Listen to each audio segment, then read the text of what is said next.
There are some things I'll take a chance on, but life is already enough of a gamble for me to put my whole nest egg in the share market. So I take a calmer path. By investing in private credit, I know my money could be growing, not yo-yoing.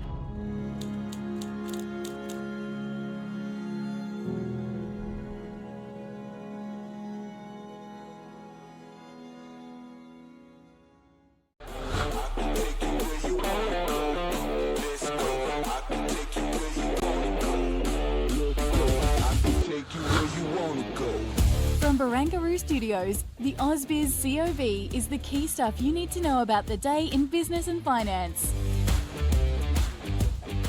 Welcome to the COB this Wednesday afternoon. I'm Juliette Sarli. Nadine is out on the streets popping the fireworks because we have hit a record high today, up 0.8% on the overall ASX 200, 8,841. The CBO 200 up by 0.8% as well.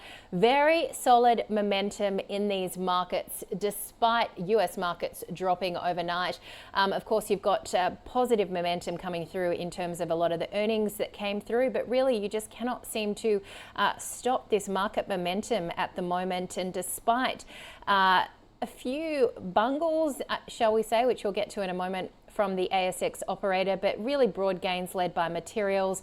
And of course, it's just this weak US jobs data that we had on Friday, fueling expectations of rate cuts that could be sooner, deeper in the US. We've got a rate cut expected next week locally as well. Gold prices also rallying. So let's get to the themes of the day as we broke through 8,800 for the first time on the ASX 200. And then, as I mentioned, a bit of a whoopsie daisy, if you will. This is quite an interesting one. The ASX, the stock market operator, incorrectly named TPG Telecom instead of private equity firm TPG Capital as the bidder of a $650 million takeover offer for Infomedia. Now, Infomedia shares have, of course, done well on this bid coming through from TPG Capital, but you saw TPG Telecom shares tank in the first 15 minutes of trade before the ASX halted trade in TPG. Now, it will reverse all those orders that went through, but the mix-up saw $437 million of the market cap of TPG Telecom wiped off. So a very big mea culpa, or as the young people like to say, my bad, from the ASX. And then, of course, we had the REA's record revenue coming through as well. Now, the number of properties listed for sale in the 2025 financial year up just 1% nationally, but REA did deliver a 15% rise in revenue to $1.7 billion, earnings jumping by 18%. It's also going to deliver a record dividend to shareholders. Now, its record revenue coupled with record revenue over at Dow Jones, the owner of the Wall Street Journal, saw NewsCorp's revenue rise 2% for the full year to $8.5 billion US. Of course, also helped out by selling off Foxtel, which was underperforming. NewsCorp now streamlining its focus. All right, let's get to some of the sector moves of the day. And as I mentioned, they were mostly all in the green. Mining stocks looking very solid. Fortescue there up by 1%. South 32 also higher by 1%. Having a look at the energy players, some solid moves there as well. Global oil prices were lower, though, overnight for a fourth session on rising OPEC plus supply and concerns about weaker global demand. You've got Karoon, though, they're up by 2.4%. Quick look at the REITs. Of course, we're focusing very much in on the real estate sector ahead of expectations of interest rate cuts. Arena there flat, but Mirvac, Charter Hall up by about 1.7%. It reported today as well. All right, we touched on NewsCorp's revenue, sending shares up by 5%, REA up by 7% on that record revenue, and the fact that shareholders will receive a record fully franked dividend, or final dividend of $1.38, up 35% from last year. Charter Hall's Long Whale REIT, it's going to pay a full year distribution of 25 cents a security, shares up 1.4%. Dexus and BWP, the owner of Bunnings, or the Bunnings landlord, I should say, are also up today, up 0.6%. Elsewhere, we saw Nanosonics rise on US FDA clearance for one of its disinfection products. TPG there still falling by 5.3%. It does seem that mix-up has still hurt it. And Pinnacle, this was a great result. We spoke to the CEO, the MD, I should say, Ian McCown.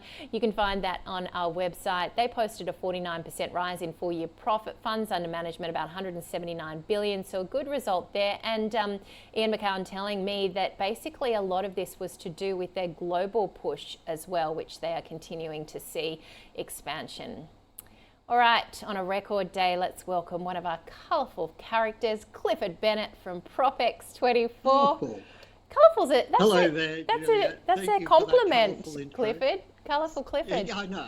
Actually, I do like to see myself that way, Juliet, so that's all very You're good. a ray of sunshine up there in Byron. What did you make of today? It's a runaway market to the upside. And, you know, I'm one of those people who've been cautioning people about the sustainability of the rally given the fundamentals. But of course, with a booming economy at 4 or 5% and interest rates at 2%, no wonder the stock market's up. But of course, I'm being facetious because, you know, the fundamentals are not good. And so what if the RBA is going to cut rates? It's a year late in doing so. The private sector is probably still contracting as it was in the previous data print. But, you know, we're a relatively small market when you compare us to the United States and European bourses, but particularly the US bourses. And we are a darling of the US investment community at the moment, and we have been for much of this year. And when you have that kind of large firepower interest in a relatively smaller market, it's going to have an exaggerated impact. And that's why we saw that bubble occur in the CBA stock price. And it's one of the reasons driving this market. And I note that the Australian dollar and the ASX are often quite bid together in tandem as people, you know, conduct the transfer of funds from the US to Australian dollars and buy into our market.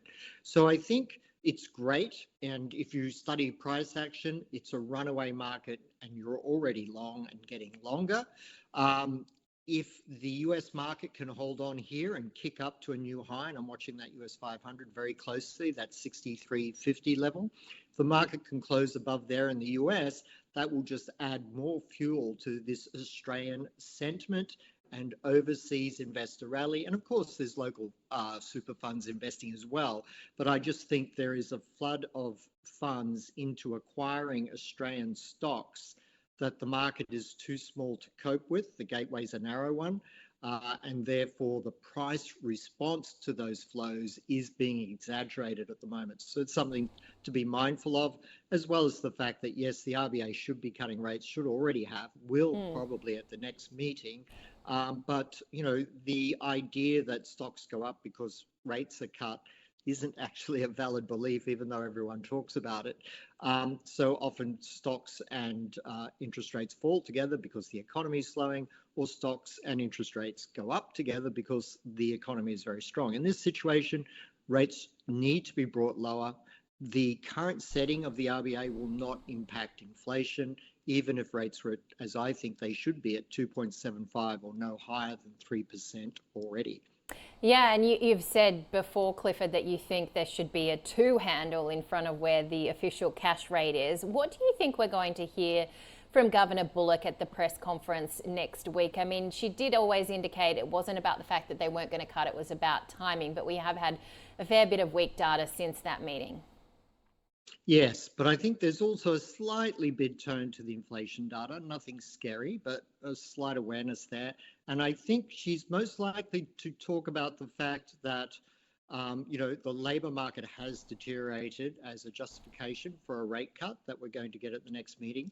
That inflation seems to be remaining modest despite tariffs, but the truth is it's too early to tell what the tariff inflation wave around the world will be. We know it will be dramatic in the United States. It is beginning to take off there.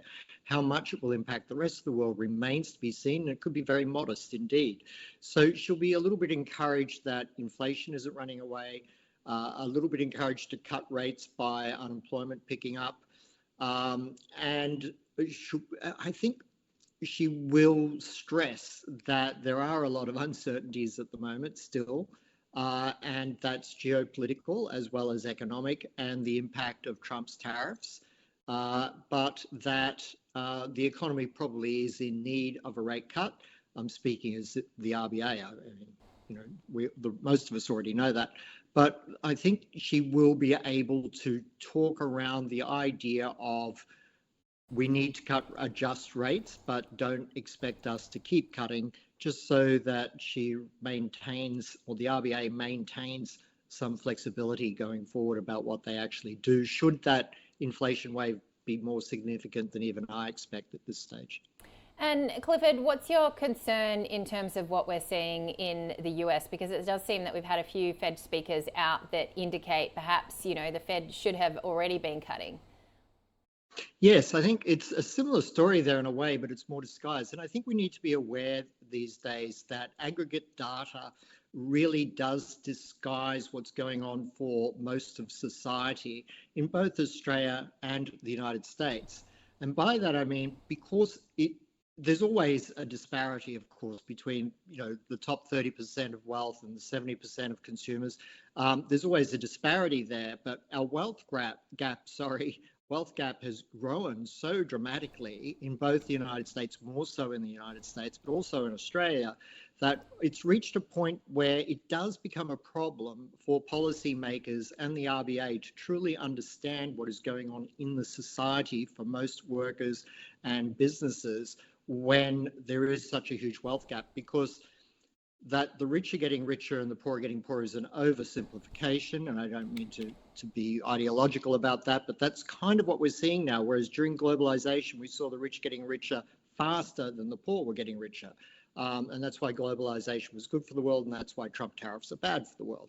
But I think the aggregate data masks pain in the society for the majority of consumers, and that's something the Fed needs to be more mindful of. I mean, the average wage in the United States is around 65,000 US a year, but if you take out the top 10%, it's only 35,000. That's real pain in the society. So I think the Fed does need to start cutting rates more seriously, regardless of inflation. So with the Federal Reserve, Powell is seemingly wanting to not cut rates if inflation picks up, but he's making the same mistake the RBA is, thinking that you use the old toolbox for a new world where the inflation is not caused by an overheating economy. So the Fed, by keeping rates higher, the RBA, by keeping rates higher, actually adding to inflation, not stopping inflation. So I think that's a message that the Federal Reserve is beginning to adjust to, that keeping rates high to fight inflation is pointless when the inflation isn't caused by an overheating economy and in fact adds to inflation. I think there's a growing realization of this in academic thought in the United States and Australia, and we've been saying it for years here. So that, I think, will see the Federal Reserve not hike rates in response to higher inflation, but it remains to be seen whether they will actually cut rates. And Powell is very much one of those people who believes that monetary policy is like, a super tanker, and if you're going to have a change of course, you need to consider it very carefully and do so gently. So he won't want to, turn one way and then have to turn the other. So he's going to be slow. The Federal Reserve is going to be slow to cut rates, but the pressure to cut rates is growing there and is badly needed in the United States as well as in Australia. And Clifford, speaking of the rich getting richer, and you don't need to react to this, but I just saw on the AFR a $43 million sale of a Mossman Harbourside home. Absolutely wild. It's last sold for $5 million in 2010. Would you believe there's been a recent sale in Byron Bay at Watergoes Beach, $45 million. Wow. So the top end, the rich are definitely getting richer. They certainly and it's, I think to a degree where they just don't know how, they can't spend the money fast enough. Yeah. And that's one of the things that holds consumer spending and retail sales up, is because there's a group of people who've had property and stocks coming out of COVID, and now they're so comfortable they just can't spend fast enough. So I think there is a tremendous wealth gap problem, and I think politicians and bureaucrats and some academics are hiding in the aggregate data rendition when they really need to open their minds up to what's going on for most people in our society. And I think our society and our economy need help with an RBA rate cut. All right, Cliff, thanks as always. Thank you. Clifford Bennett there from PropX24. All right, let's get back to the equity market. The stock of the day was REA Group, and Nadine spoke to our experts, Andrew Weiland from DP Wealth Advisory, Henry Jennings from Marcus Today.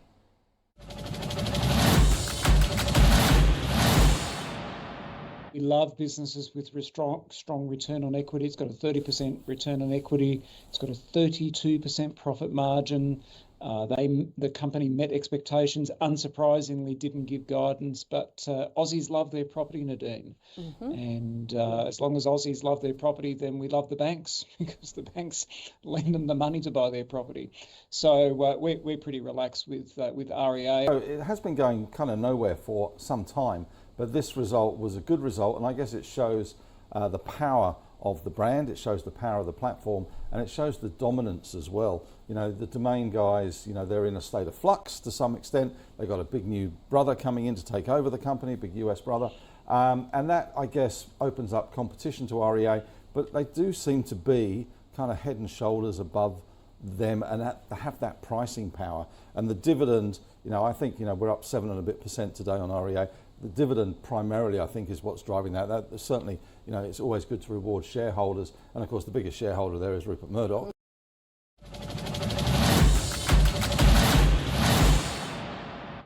All right, record high on the local market. Let's have a look at some of the leaders that helped us get there. And IDP Education continuing to add to yesterday's gains after the government increased the international student cap for full year 26. They are now going to allow 295,000 students. That's the target anyway, up from 270,000 this year. Pinnacle we touched on. We spoke to the CEO. Please do check out that interview, ausbiz.com.au. REA, of course, we just touched on, also lifting its owner NewsCorp, and Austal still rising after that shipbuilding deal with the government. To the downside today, TPG Telecom. Wow, there's going to be a lot of questions asked at the ASX, incorrectly named as the bidder for Infomedia, sending shares down by 5.3%. The bidder was TPG Capital, the private equity firm. Now, Light & Wonder is reporting in the US tonight. It does seem that analysts and investors are a bit worried that it might miss. It was sold off yesterday, selling off again today. Horizon, JB Hi-Fi, ResMed also weaker.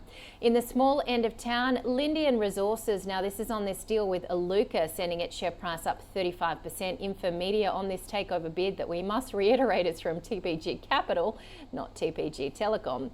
And to the downside in the small end of town, Amplia Therapeutics not having a great session. It was down 27% to 18 cents. All right, tonight we have EU retail sales for June expected to pick up about 0.4% after being in negative territory. A lot of earnings as well in the US. So you've got Disney, Shopify, Uber, McDonald's. I touched on Light & Wonder as well. AppLovin, Elf Beauty, DraftKings, and Novo Nordisk. So remember, we'll be looking at whether we may have reached peak GLP-1 drugs or not. And a few FOMC members speaking as well, including Collins, Cook and Daly. Tomorrow, we've got the goods trade balance for June, a $3.5 billion surplus expected, and some earnings from the likes of AMP, QBE, and of course Light & Wonder, which is dual listed. We'll be watching the reaction to its earnings in the US. Let's have a look at where the SIBO 200 has finished, up 13 points, 0.8%, to 1689, whereas the S&P ASX 200 is at a record, up 0.8%, 73 points, 8,843. All right, we will take that. It reached a record intraday high of 88.50 for those who like those numbers. It's been a good day. Hopefully a good night on Wall Street. We'll see you again tomorrow from 9:45 a.m. Eastern. The CIB is brought to you by Montgomery Investment Management. The world is volatile. Your financial future doesn't have to be. Find out more at montinvest.com.